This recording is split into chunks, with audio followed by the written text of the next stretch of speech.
Не баре представник на Агенција за осигурување, лидерот на опозицијата шпарта низ државата за да направи последен увид и проценка за милионските буџетски штети предизвикани од неодговорното и недомакинско управување со имотот на претходната власт.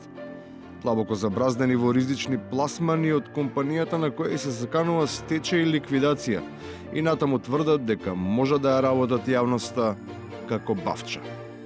Господине Заев, во живо сме, да нема нешто ново за состав за влада? Сме купувале ниви и не знам какви други земјишта. Тоа е исто така неточно. Всушност, она што сме го направиле во некои рурални места, како Чешиново, Облешево, например. Купена е куќа за штаб, бидејќи тоа се рурални места. Не може да купиш дуќан во зграда или нешто слично. Купена е некоја помала куќа која што има поголем двор. Така се продава. Куќата со дворот заедно се продава. Тој двор ни го рачунаа за некаква нива. Наезда од прилично неспастрени рачуници кои доаѓаат за наплата се единствената причина поради која беше организирана инвазијата во која измамените кулуци не можеа да видат дека не ја бранат земјата, туку заедничкиот имот кој во Народната револуција вешто го узурпирале нивните газди. Скршените и крвави глави сепак помалку болат од огромниот срам кој тие и оние што им пресудија ќе го носат на своите рамена. Господине Заев, во живо сме, да нема нешто ново за состав за влада? Тие беа заводени од толпата, не сака никој да го оштат да го повредат, има довлез да го призна кривично дело, што е за поздравување за целата јавност. Испадна фер луѓето си признаа вината и затоа беше санкцијата условна, што сите прифатија едногласно. Скандалозната пресуда добива вистински размери кога делото не само што не се осудува, туку се провоцира да биде повторено и до крај реализирано, и тоа не од било кој, туку од наводниот чистач на историски фалсификати. Сега обично партиско штитениче кој е поттикнува на тврдокорна одбрана на спахиските имоти. Потврдењето дека 27 април треба да се прогласи за национален празник, најновата оценка е дека ќотекот бил недоволен и мал. Што мислам за ова? Мислам дека е циркус во собранието. Овои предавници заслужуваат најмалку тоа. Тоа ќе кажам.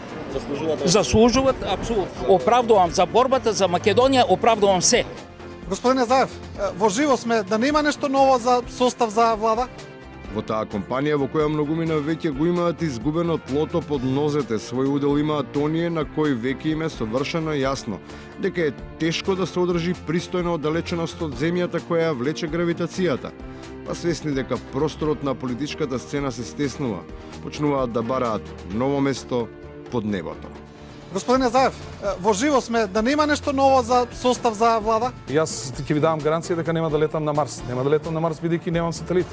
Стартот на одбројувањето ја добива сета своја смисла кога пророчки, каде ако не од Москва, железниот, кој во меѓувреме оксидираше, инсистира секој да почне да се ориентира таму каде што му е местото, бришејќи ги својата политичка ригидност и идеологијата на антиквизација. Господине Заев, во живо сме, да нема нешто ново за состав за влада? Да не го испуштаме од рака компасот. И на крајот, за оние кои имаат проблеми со навигационите инструменти. Забележувам дека во последно време многу опонентски партии и нивни и блиски до нив медиуми постојано го отвораат ова прашање и е очигледно дека имаат желба да дојде до промена на раководството во ВМРО-ДПМН. Се разбира затоа што имаат страф од ова раководство, затоа што знаат дека ќе ги губат наредните избори, како што ги изгубија и сите досега. Страф од ова раководство на ВМРО-ДПМН има само во ова раководство на ВМРО-ДПМН. Од промената на ова раководство на ВМРО-ДПМН. Другите веќе немаат време за туѓите стравови. Тие си имаат свој. Господине Заев, во живо сме, да нема нешто ново за состав за влада?